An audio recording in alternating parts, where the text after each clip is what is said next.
This is Lyle Blackburn, and you're listening to the Cryptid Creatures podcast with Brian and Todd.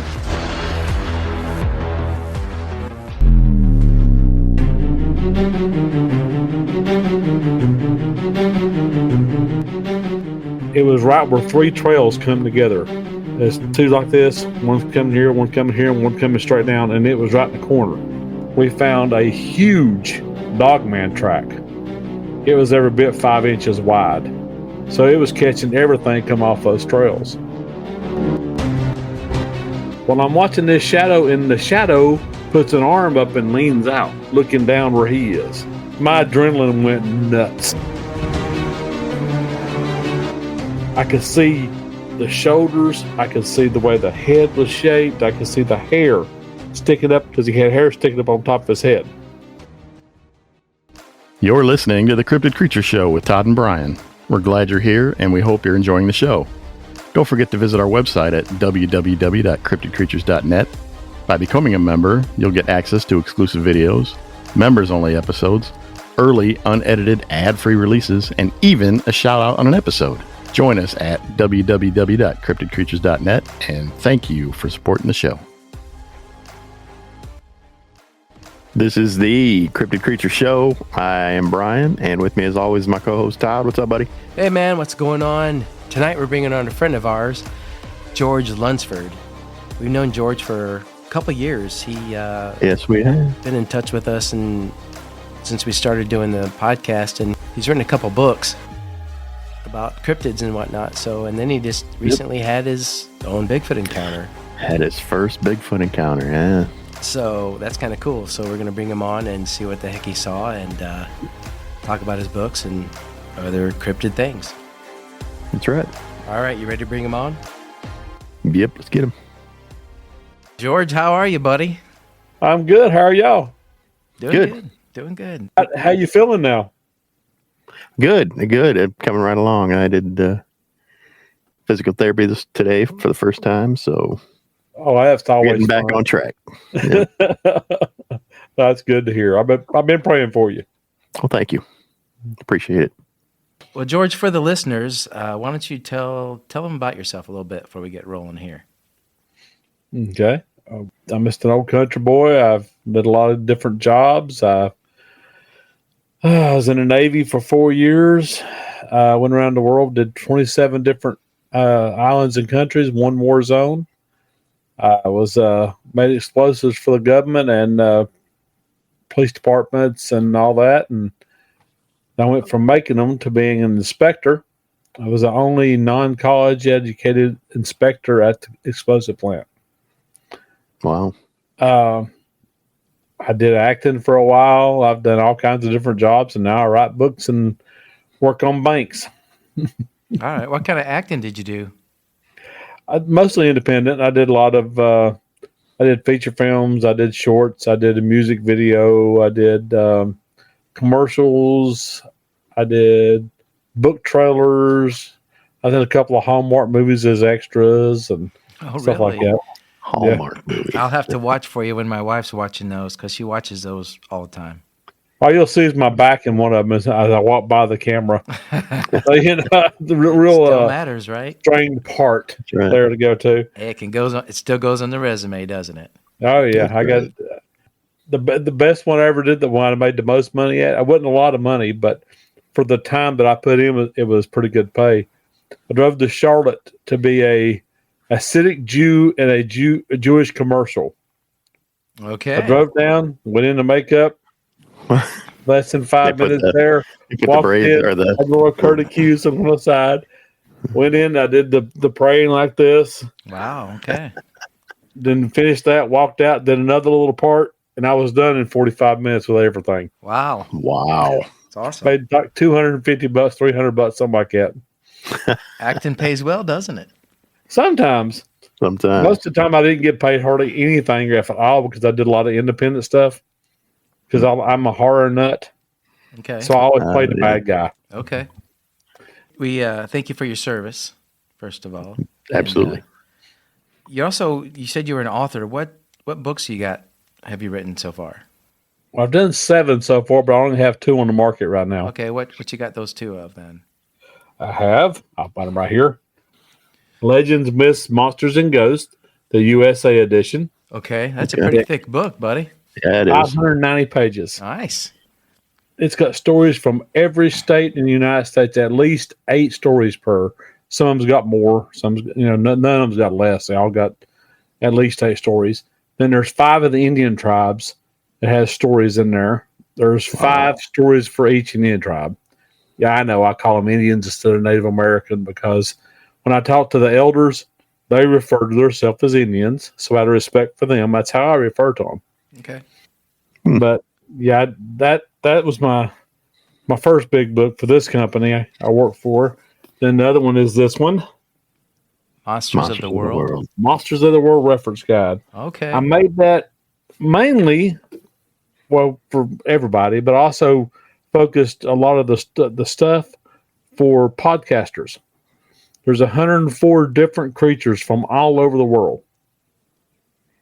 Okay. And there's also 26 encounters that were sent to me personally that's in the book. Okay. Wow, cool. I'll have to check that one out. It's hard to find stories, We're talking about reading some stories and for just a show, and it's hard to come across stories these days. I don't know how you get all your information, but Lots and lots and I made lots. a lot of research. kidding. But that one, I did that one because it's 330 pages, something like that. But I did that because I have other friends that are podcasters as well.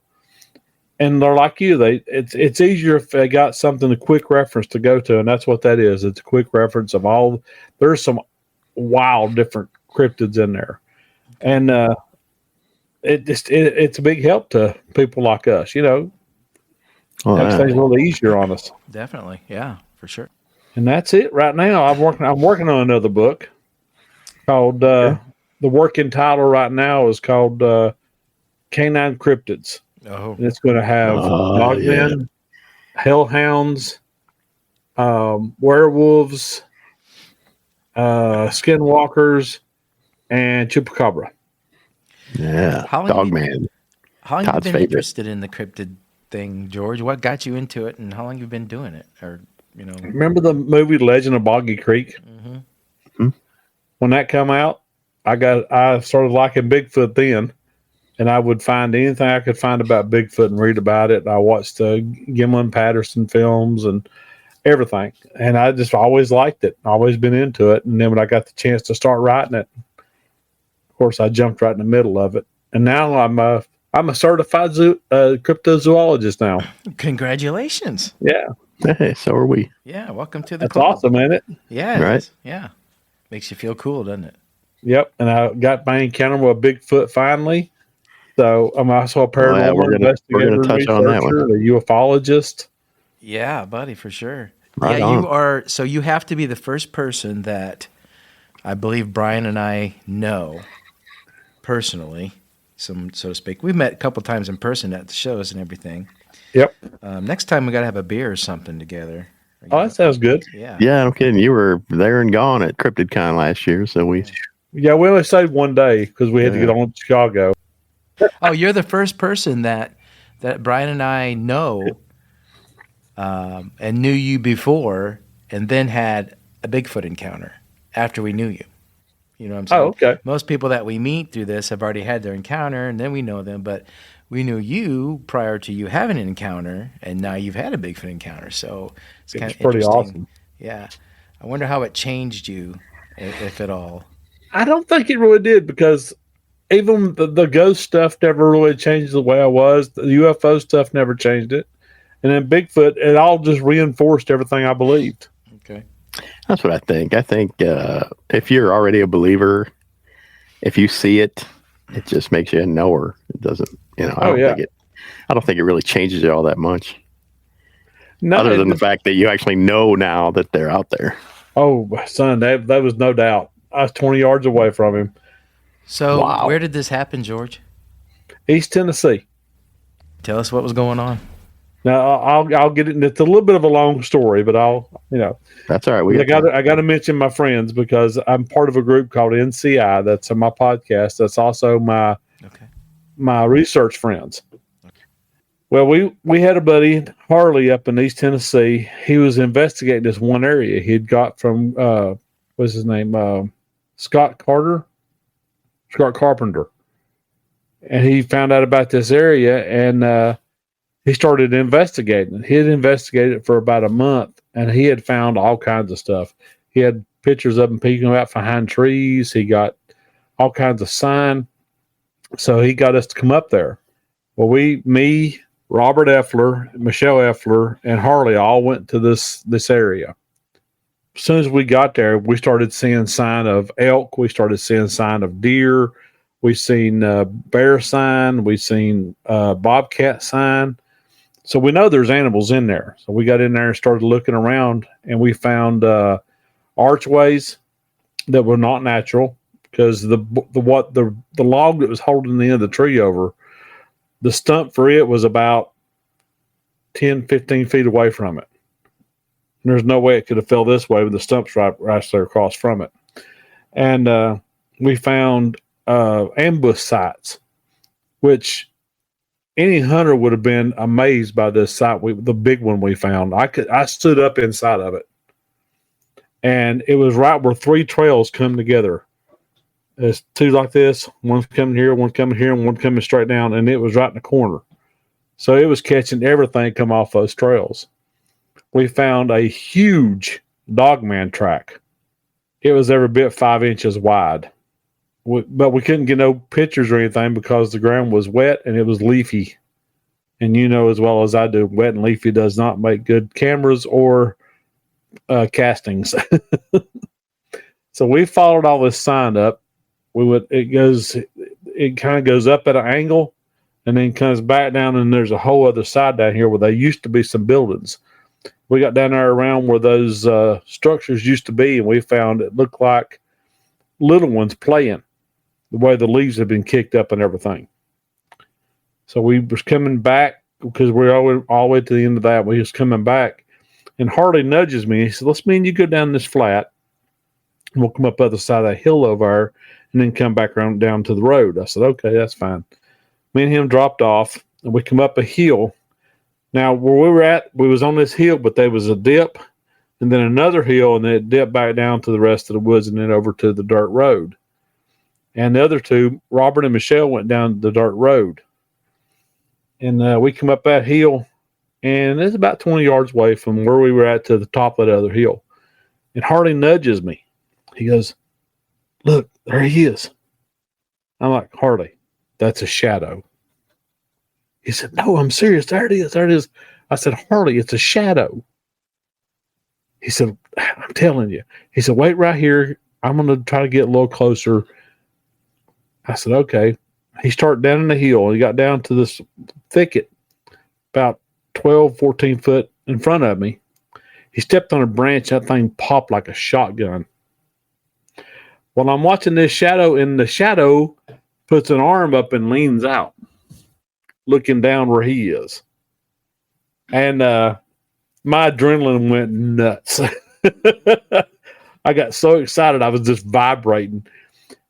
And I could see the shoulders. I could see the way the head was shaped. I could see the hair sticking up. We called him Alfalfa because he had hair sticking up on top of his head. No neck. The shoulders come right up to the side of the head. And the arm was huge. You could see from the light behind him, you could see the outline of his muscles in his arm. And I hollered, pardon my language, "Oh, shit." I caught Harley. He'd never stopped. I called him. We come up the other side. Of course, Bigfoot was gone. I don't know what I'd done if I'd have called him. But we get up there looking around, and I looked where the top of the shadow was on the tree. It was 2.5 feet higher than me, and I'm 6 feet tall. And we looked around, didn't see any hair. We found 3 toe prints with a little bit of an inkling of a pinky toe and a little bit of inkling of the big toe, but you really couldn't see much other than the ends of the toes had been in the dirt. But this was, any hunter would have envied this too, because he was in an opening at the top of his hill with a tree, another tree, and then laurel thicket on the backside of it. He had an open spot for about 20 feet. and then you could either drop off to the left or right. Well, we went up that opening, and the radio went off. I said, "What are you guys doing? You scared something up about 40 yards ahead of you." And it flushed birds up. So we jumped off the left-hand side of the hill, and we hit a laurel thicket that you couldn't see 3 foot in front of your face. And I was thinking the whole time, this thing's going to kill us. But we made it through it. We got back down to the road, and apparently what had happened is when he jumped up from us, he went down and he saw him on the road and he stopped. He just curled back around back behind that hill where we were at and sat down. If we'd have went off to the right-hand side, we'd run into him face to face. You said he was on top of a hill? Yeah, he was on the hill, and I was straight across from him about 20 yards. Okay, you were on the hill over. So what, he just took off down the hill and you guys took off after him? Well, what he did when I took off, he just turned and walked through that opening on the other hill. Okay. And dropped off and went down. And when he got down there so far away from us, he seen the guys in the road. So he just curled back around behind us and sat down so nobody could see him. He's smarter than we are. But it was on January 7th. It was awesome. I got to go. I'm going back. We're going back to that area here in a couple of weeks. So you weren't scared or nothing?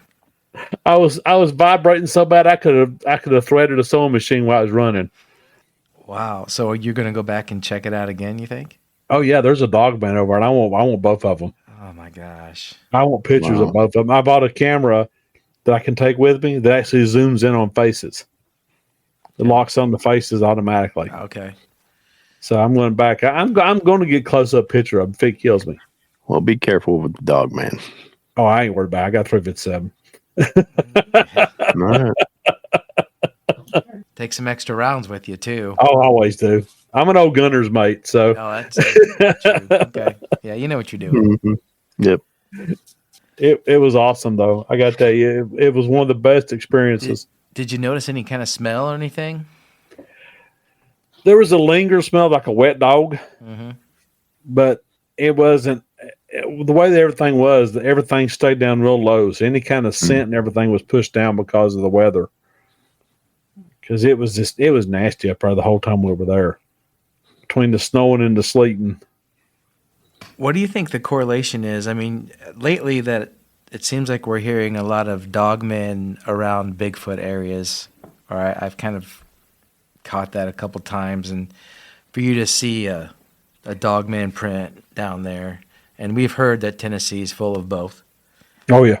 What do you think do you think there's a correlation between the two, or do you think they get along? Do you think they not get along? Do you think they know each other? Do you think they work together? I think in this situation, I think they're sharing the area. I don't think they're necessarily working together. I think they've just decided not to fight between themselves. And one respects the other one, so they kind of watch their boundaries with each other. That's the way it seems, because we found Bigfoot sign and Dogman sign right together. Wow.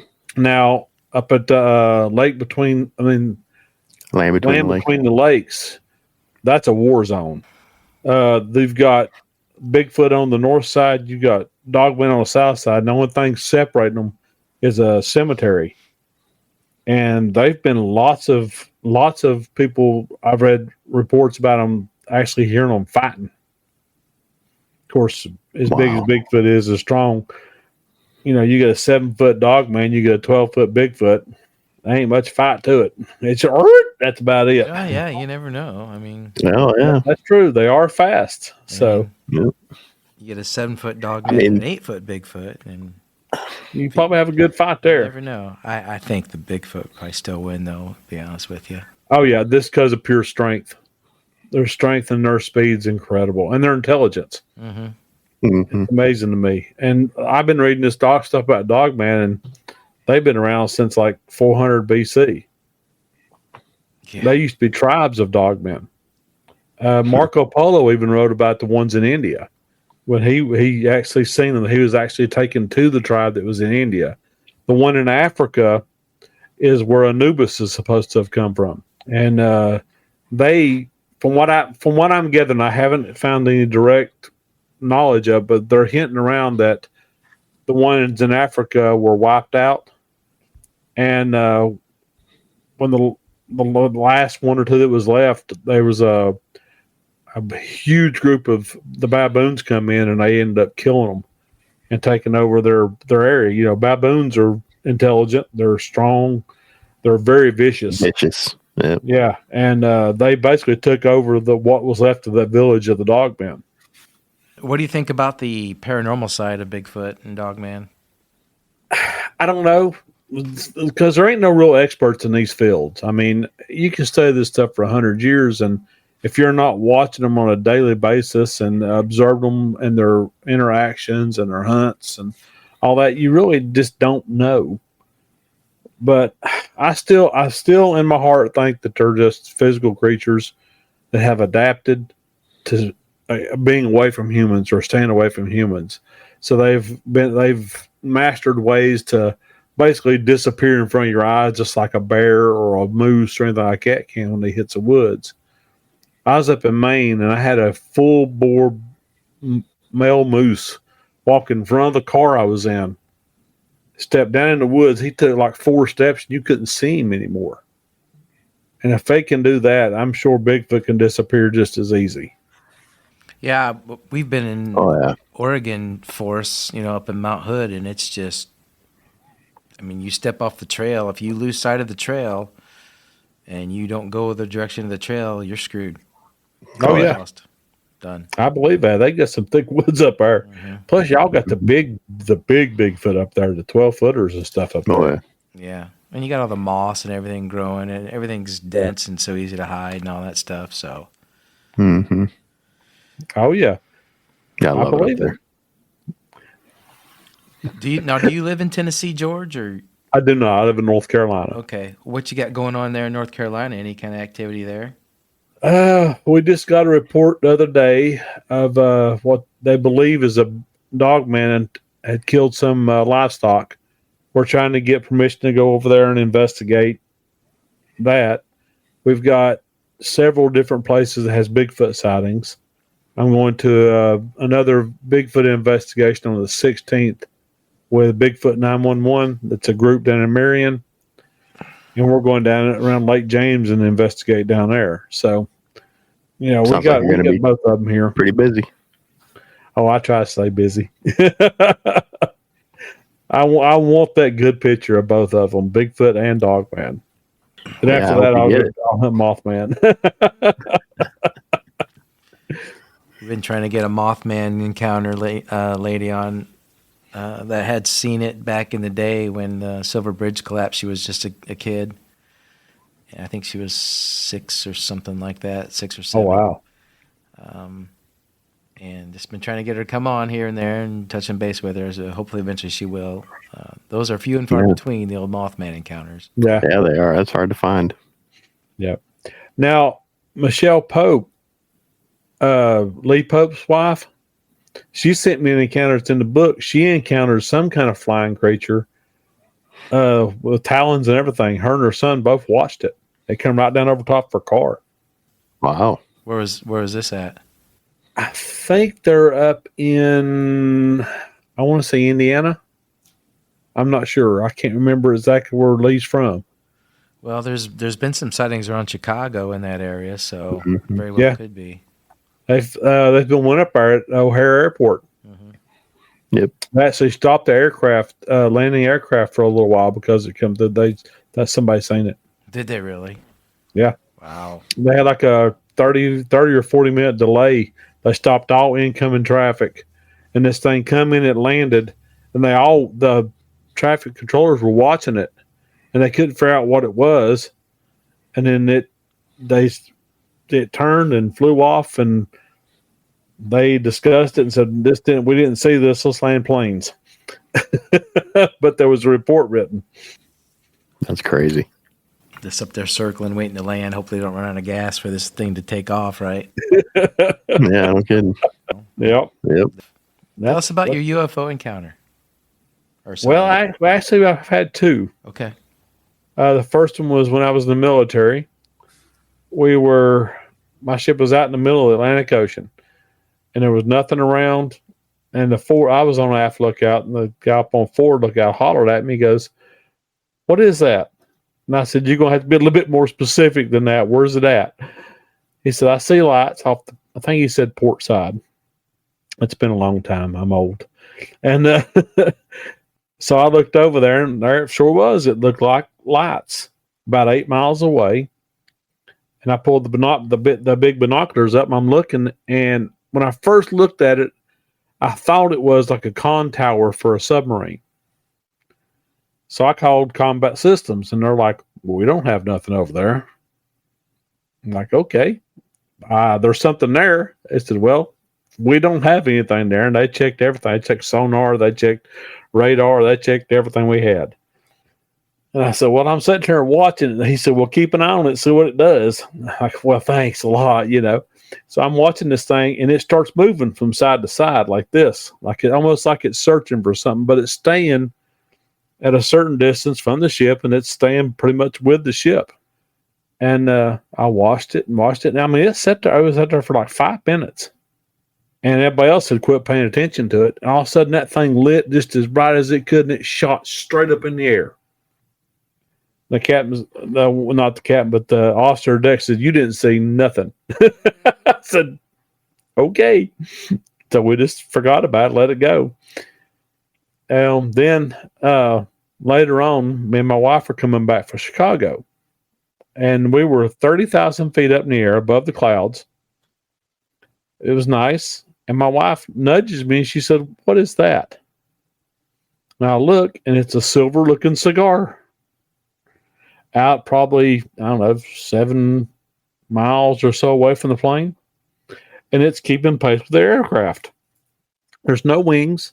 There's no tail fin. There's no propulsion that you can see. And it's just going. It was just weird. And my wife leaned down. She took her eyes off of it and leaned down to get her phone. And all of a sudden, it was gone. Before she could set back up with her phone. Like shot off or just... Yeah. Like it went from 0 to Mach 12. I think that would be scarier seeing it when you're on a plane than it would be on the ground, because you don't know what they're going to do. That's true. And well, I haven't really heard a whole lot about them down in aircraft, so I wouldn't too. I haven't either, but plus I was like, well, what was that?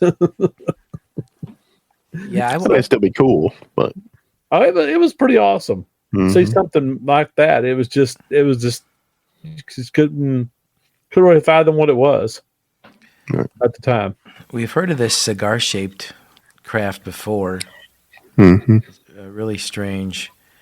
Yeah, and you hear about people seeing them in airplanes and everything. You'd think that at some point there'd be some kind of unfortunate collision or something like that, but they must have the ability to have a force field or not just run into whatever, because if they're out there just shooting around at 12,000 miles an hour or, speed of sight or whatever, just gone, how they're not going to run into something out there? There's thousands of planes in the air all the time. So they've got to have a way to navigate through all that traffic, They seem to be so maneuverable. Mm-hmm. It's like that's the only craft I've ever seen. I watched all these videos that can do a 90-degree turn. Mm-hmm. We can't do that. It would kill us. Just the G-forces alone would kill us. Yeah, you think about that. Who's ever driving that thing, whatever's driving that thing, has to be able to withstand some G-force for sure. I mean, yeah. You take off that fast. It's pretty amazing. Yeah. It really is. So, yeah, I'd like to see the technology behind that. Oh, me too. I want to get in it. Yeah. I'm not right, guys. I mean, I chase creatures that could rip me in half, and I want to get an aircraft. Yeah, you're running after Bigfoot. That one kind of got me. But... We need to be out in New Mexico. That's where they all crash. That's it. They can't make that loop when they come in. Right. Yeah. Yeah. What are your thoughts on aliens, George? What do you think they are? I believe it could be several different things. We see and we hear in such a small spectrum that I'm almost I could believe it could be us in the future coming back, I could believe it's aliens from a different planets. I mean, because they've identified well over 1 million Earth-like planets out there that would maintain life. They found out over 100,000 what they call super Earths. It's like the size of Jupiter, but it's in the same orbit we are around our sun, around its sun. So it could be anything. Personally, I think that. I mean, if you look at the age of some of these other areas, other universes, or whatever, our universe is pretty young. Oh yeah, especially Earth. When you go to compare it to some of those other places, and I don't understand how they can see them, but they don't see the life or anything around them. So it kind of makes me a little suspicious of the government as always. But oh yeah, they're not. They know. They're just not telling us. They didn't get the song when they were young. Share, share, share. Yeah, I mean, there's got to be other life form out there. There's no way. As huge as the universe is supposedly endless and big as it is, there's no way we're the only ones out here, you know? No, the numbers alone would deny that. I mean, you have 1 million different places like Earth. They've got to be something else. If they're not, that's pretty bad. We got a lot of empty planets running around for no reason. Exactly. And if there are, who knows what kind of technology they have, you know? True. So, and I'm still believing the multi-dimensional stuff too. Multi-dimensional, different Earths and all that stuff. You know, Einstein started all this stuff and a bunch of other big scientists that I respect. So I kind of lean towards that way also. We don't even know what all's on Earth yet. No. We don't know what's in the ocean. We don't know what's in some of the, there's a cavern up in we're down in the Antarctic that they have no clue what's down in there. And what was it? Bird? Yep. Talked about a civilization down in there. Yeah, he flew in there. Yeah. So who's to say he was wrong? Yeah. We don't know much about the North and South Pole, let alone the bottom of the ocean. Exactly. You know, and I don't think we humans that can go 100, 200 feet, something like that, is as far as we can go down right now. And scuba, I mean, they've made it to the bottom of the Marianas Trench. Yeah, but it wasn't manned. Was that a remote? No, it was manned. Oh, was it? Yeah. I didn't think they made it down there. Okay. You're ahead of me then. They've been to the bottom of Challenger Deep. Oh, okay. The manned submarine. Brian was also a diver. They can't stay down there very long, obviously. But Brian, so you do a lot more than I did on that, so you got me beat. Well, I'm an old diver from way back. I love that kind of stuff. Cool. I'm used to being on top of the water. I'm just an old squid. So, well, the best thing in the world has been out there in the middle of the ocean on a perfect calm day and sun's out. You get to watch all the marine life moving through. Oh, it's awesome. I watched orcas chase tuna and play with them. Oh, yeah, that'd be cool. Oh, that'd be fun. Seen blue whales come up out of the water. I've seen the sperm whales top the water, and I've seen all that stuff. It's great. Did you ever write about any sea monsters in your books? There is, actually, there's several in both books. Well, I'm sure you got a Champ story in there somewhere. I think there is in the first one, the Legends, Myths, Monsters, and Ghosts. I think I put Champ in it. I did one up in Alaska. Yep. I think I did the Loch Ness Monster. I did one of in the Inuit people where they talk about one of their legends where the woman was turned into a sea creature and she could command the seas and all that. Wow. She's in there in that first book. I don't remember. I've got a bunch of stuff. I had there's a creature that they found in Antarctica, the Russian scientists, that they tried to deny that they'd actually found, but they found it in a glacier lake, under a lake under a glacier. And this creature was just plain evil. It spit toxin in the water up to 20 feet. And Leave then it alone.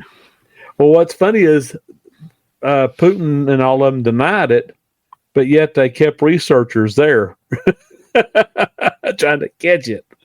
And who knows what's under all that ice? Well, they actually showed after Bird, they had an expedition go down and they actually had vehicles and stuff that were attacked. They don't know what attacked them, but they had scorch marks on and everything. Aliens. Yeah, I mean they could be setting up base there. I'm serious. I mean, who knows what's in Why not under that ice? Why not? Could very well be. Or just like over in California, over at Catalina Island, they've reported tons and tons of aircraft coming out of the water there. Yep. Yeah, I mean, what do you think about that? Do you think they have bases? That's where underwater? that Tic Tac video came from. Yep, sure was. Mm-hmm. Oh, I think that they probably do have bases under the ocean because they're much more adaptable than we are. I mean, they had the technology to go across space. Going underwater shouldn't be a whole lot of problem for them. No. What amazes me is I watched the full length of that Tic Tac, and one of the other videos that's with that shows this one actually going into the water. Mm-hmm. And anything that can go in the water that fast and not break up, that's pretty amazing. What Tic Tac? What are you guys talking about?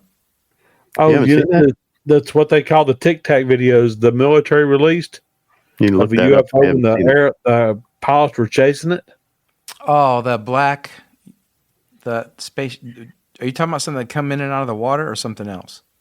Well, what they showed for everybody on TV was just it looked like a white Tic Tac. Okay. And they were chasing it. Oh, okay. And they wasn't catching it. No. No, it was blowing their doors off. Yeah, it was. Playing with them. They did say at the end, there's a splash. So it did end up in the water at the end. So yep. Can you imagine who was ever driving that thing going, oh, look at this. These guys are chasing us. Well, they actually, one of the guys on the aircraft carrier reported seeing something underwater moving that was bigger than the aircraft carrier. And that wasn't no whale. There's all kinds of stuff out there that they're just not releasing out that you can catch pieces here and there of, especially the UFO stuff. Oh, yeah. I have a real hard time with some of the Bigfoot footage. It's kind of... Yeah. Yeah. Me too. But I'll watch it all. Yeah, I mean, the Patterson Gimlin film is about the best one you're going to get. Yeah, well, there's one up in Canada that's incredible. This family they see something on this island in Canada, and they're recording it, and you see the Bigfoot stand up, and he walks, and he stops, and he turns, and he sees the people, and it pisses him off. All of a sudden, the trees start slapping around. Where he grabs the trees, he's just shaking the trees out of anger, and you can hear him. That's an awesome video. I've seen that one, yeah. I've been like, it's time to go. He was like red colored, right? Yeah. He was not a happy Bigfoot. Have you seen the Russian one, where it shows it kind of running along the pine tree line, and it's kind of like bending over? Now that one, I think that one was real. Running down, and then it stands up, and it shows it jumping. It throws its arms out like this as it's jumping down this ravine. Have you seen that one? Oh, I ain't seen that one. Look it up. I think it's just Russian Bigfoot or something.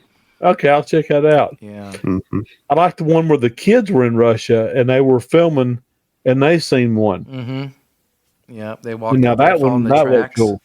Yeah, scream and run back to the house. The one where it shows it kind of coming down a mountainside and it gets behind a tree and throws a rock at the guy. I don't know if you've seen that one or not. I've seen that one. I kind of believe that one because it shows it throw the rock and it throws it almost side-armed. Yeah. And I read a theory, heard a theory. Someone was talking about apes or something like that. They can't throw overhand. They have to throw like underhand, or for some reason they can't bring their arm up and do this motion. Oh, so it's like a sidearm toss or an underarm toss that they're doing. And if you watch the video, that's what that thing does. It tries to like sidearm this rock at this guy. Oh, cool. Definitely something that'll make you think. Oh, yeah. Yeah. Mm-hmm. Yeah. I'm always looking for the next best video, and you've got a bunch of them where it just shows them walking through the woods. There is one where it shows them kind of. It shows like two of them, and the guy's filming from pretty far away, and they're down on this like cliff ravine or this ledge or something. And it's just one Bigfoot like walking around, and then he turns around and walks down, and you see another one's head pop up out of this thing, and I can't remember where the hell it was, but the guy was pretty far away. But you see black figures walking around and doing stuff. It's like there's no way that's humans. Right. Where they're at and what they're doing. So, yeah, that was a pretty good one, too. I always look for the stride. Mm-hmm. The stride usually gives a mile away. Because Bigfoot has this weird, real-looking Bigfoot film I've seen, they have the same stride. But in all the fake ones, you can see it's a human stride and not a Bigfoot stride because of the way their foot placement and the way they pull that foot up. Mm-hmm. The Bigfoot pulls his foot up flat. And that's hard to do as a human. Yeah, when we walk, we lean forward, we slightly bend our knee. Then our before our foot comes down, our knees and legs are pretty much fully extended. I don't think Bigfoot ever fully extends he keeps his knees bent more than not the whole time. And I think he moves so much smoother. Yeah, I think his upper body is kind of separate from his lower, where he just kind of does this like locomotion thing where he can like. If he keep his knees bent the same, if his knees are bent the same amount the whole time he's walking, he's never going to come up or down. Right. And if he can get that motion going, that circuit has that glide, then he's just kind of like he's floating across. That's my BS theory anyway. But hey, I like it. It sounds good because everything ever real video I seen, just like with Patty. If you watch Patty, her head don't bounce up and down; it's straight. Mm-hmm. Right. Whole time she's walking. We'll have to run that theory by Dr. Meldrum at CryptidCon this year. Yeah. Yeah. Oh, I wished I could go this year so bad. Not coming? I ain't gonna be able to make it, but I wanted to see Meldrum so bad I couldn't stand it. What about Salt Fork? Can you come to Salt Fork this year? No, I'm down. That's too far for me to go. I'm kind of this year. I'm kind of restricted this year because we actually are taking vacations this year. Well, good for you. Me and my wife, we're going on a cruise and stuff this year. So cool. Oh, nice. Anywhere that's all right. Do some squatching. Well, we're going to be in Cancun. I don't think there's much in Cancun. Cozumel. Excuse me. There's Cozumel. Probably some other kind of monsters down there. Yeah, that's true. Yeah, I'm sure they got something. Well, George, we want to thank you for being here with us tonight, buddy. It was really great having you. Yeah, man, it was fun. Anytime, guys. Anytime you want me, all you just got to do is holler at me. Yeah, hey. I'll show up. Post your books. Go find our group page if you're not on. I think you are, and put your books out there. We'll post them out there for you and everything. All right. So, I do appreciate y'all. Yeah, no problem, man. So everybody knows where to get them. And if you said you do a podcast too, if you got that content, I do. Yeah. Send us your either MP3 or MP4. I don't know if you do video or just audio. We just do audio right now. It's on Spotify. Okay, send us some copies. We'll put it on our YouTube channel at least if you want us to help you. Okay. Promote you guys. So whatever. Spread the word. Yeah. I do appreciate it. No problem, sir. Yeah. I'm glad you're feeling better. Well, thank you, sir. I was concerned. Me too. I know. Thank you. I was too. But yeah, guys, like I said, I hang out with y'all anytime you need me. Just give me a yell. I'll jump right in there. All right, brother. We will. Sounds good. We appreciate it. All right, well, keep in touch, and when you see something else, get back with us, and if not, we'll see you at the next show at some point. Absolutely. Sounds good. I appreciate it. All right, George. See you, buddy. All right, George. Take it easy, guys. You're listening to the Cryptid Creature Show. If you're a fan of the show, go and check out our new Patreon site. You'll get access to our private Discord server, exclusive merchandise, access to all live streams and Q&As, discounts on merch from the Cryptid Creature store, and get a chance to be a guest host during one of the show's recordings. Just go to www.patreon.com/cryptidcreatures1. Thank you for listening and supporting the show. Yeah, I was glad we got George to come on and hang out and talk about, like we said, he's the first person that we've known, and then that person had a Bigfoot encounter. Yeah, after we met him. So that's kind of which is really cool. The statistics are up a little bit. You know what I mean? When that happens, kind of gets up there a little bit. Kind of brings you a little bit closer. Gives you a little bit more hope. Exactly. So, Exactly. So that was kind of cool. Yeah, it was. It was great having him on, and check out his books too, man. I'm sure you're going to order them. I'm going to get them in. You can get them on Amazon, so check them out. George Lunsford. All right, my friend. It was cool hanging out with you, as always. Always fun, man. Always learning. All right, with that, we will get out of here. What do you say, my friend? See ya.